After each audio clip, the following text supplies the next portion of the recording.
أعوذ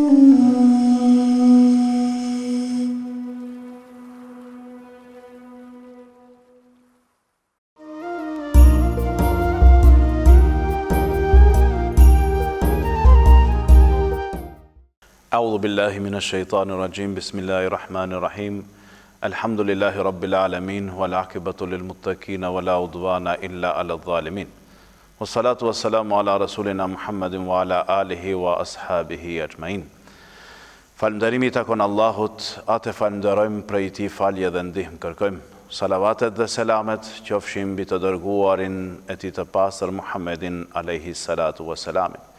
Mbi familjen e tij të pastër, mbi shokët e tij të ngushtë, si dhe mbi gjithë ummetin e Muhammedit alayhi salatu wassalam, të cilët janë munduar që ta arrijnë fjalën la ilaha illallah deri në ditët tona.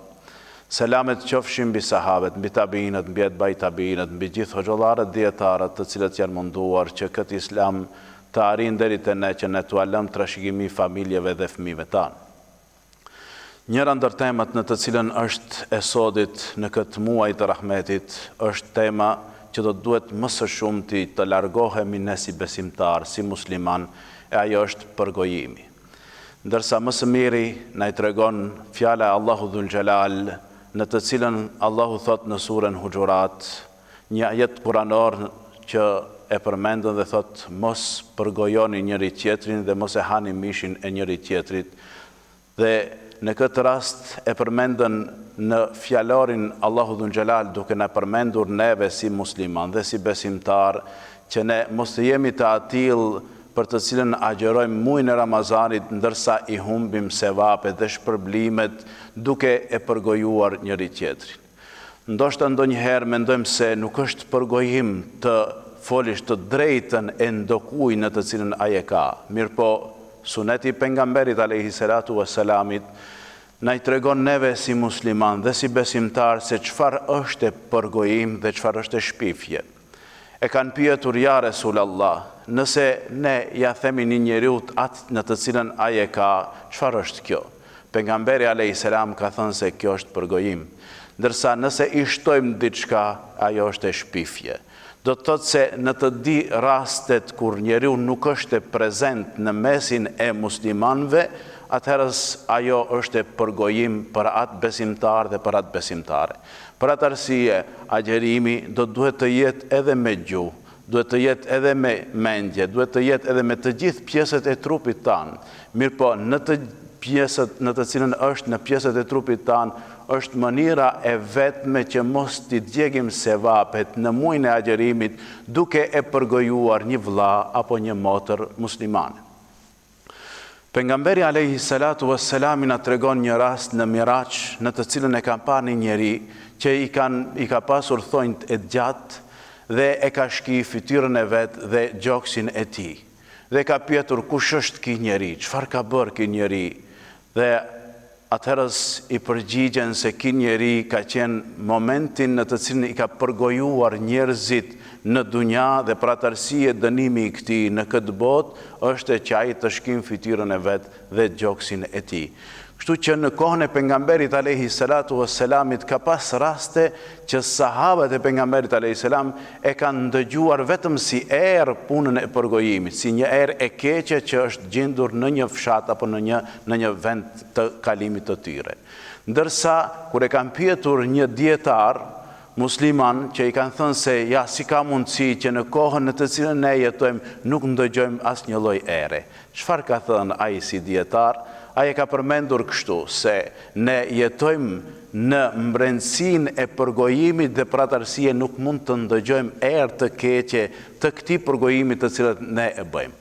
Ndoshta ky lloj përgojimi në kohën e sodit në të cilën ne jemi duke jetuar është një lloj smundje në gjeneratat e reja, vetëm që ne të mund të bisedojmë, të qeshim apo të përfolim dikëndin. Mirpo sa është dëm për ne dhe sa është dëm për gjeneratat e reja, sa është dëm për familjet tona, kjo edhe në këtë botë do të përjetojmë dënime, po edhe në ahiret do të përjetojmë dënime.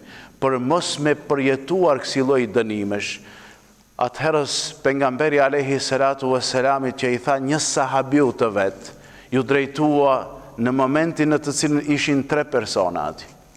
Dhe pasi u largua njëri person prej ati, ki filloj të flasë për atë se kush është, çfarë është dhe si është ai. Ndërsa pejgamberi a.s. tha, mere misfakun dhe pastroj dhëmbët e tu.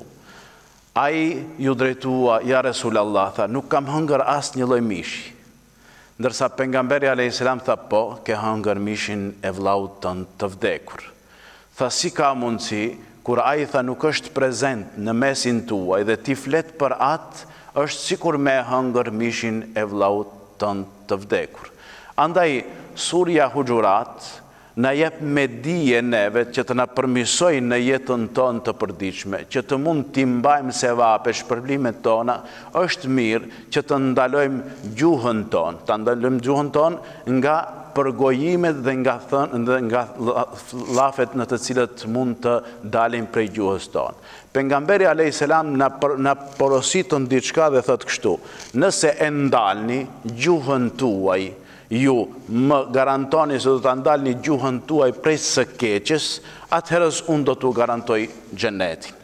Prandaj është mirë, ne si musliman, si besimtar, si vëllezër të cilët jemi, është mirë që mos ta përgojojmë një vëlla musliman kur ai nuk është e prezent, edhe në qoftë se ja përmesim atë në të cilën ai e ka, sepse kjo nuk ka të bën me ne.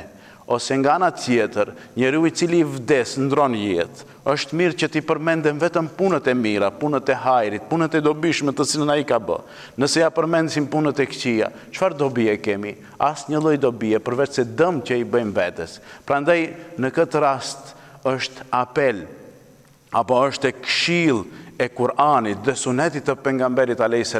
që ne mos ta përdorim gjuhën tonë në këtë muaj të Ramazanit me përgojime të njëri tjetrit, po ta përdorim për ibadet, ta përdorim për dhikr, ta përdorim për Kur'an, ta përdorim për punë të mira dhe ta përdorim për vepra në të cilën do ta kënaqësin Allahun dhul xhelal dhe do ta kënaqësin pejgamberin alayhi salatu wassalamit. Lutim Allahun dhul xhelal që gojat tona të jenë të përmendura vetëm për Allah. Lutim Allahun dhul xhelal që gojat tona të jenë të përmendura vetëm për sunetin e pejgamberit alayhi salam dhe lutim Allahun dhul xhelal që në këtë muaj të agjerimit gojat tona të jenë vetëm për ibadet, që Allahu të jetë i kënaqur me gjuhën tonë dhe gjuha jonë mos të jetë gjuhë e cila është shkatruese, po gjuhë e cila është përmirësuese për gjeneratat e reja dhe për njerëzit në përgjithësi. Lutim Allahun dhul xhelal që imanin të na i forcoj, lutim Allahun dhul xhelal që ezanin mos na largoj, dhe lutim Allahun dhul xhelal që ibadetet të na i pranoj, dhe lutim Allahun dhul xhelal që çdo të mirë të na ofroj, çdo të keqe të na largoj. Lillahi l-Fatiha.